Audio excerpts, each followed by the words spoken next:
Really varies based on the industry. Big box retailers, for example, have greater flexibility to stock up on inventory to try and mitigate those prices, but small businesses don't have that luxury, and restaurants in particular could really feel the brunt.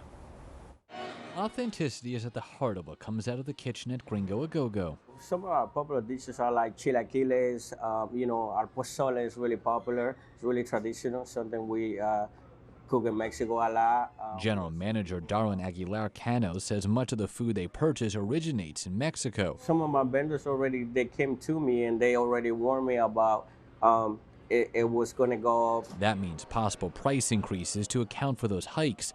Cano says they're not interested in taking products off the menu, switching suppliers, or altering ingredients, preferring to maintain quality. Like if I use a can of tomatoes, it won't be the same as using fresh tomatoes.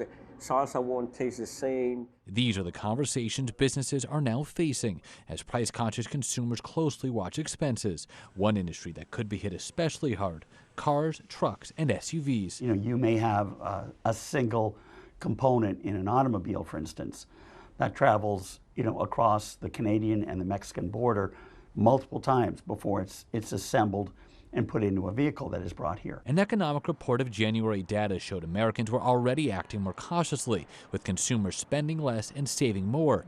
In light of recent volatility, Jason Deshays, CEO of Cook Wealth, urged investors to stay the course. But don't change the overall plan, because if you do that and you start pivoting based on the day's news, you're effectively trying to time things. I've very rarely seen that work out.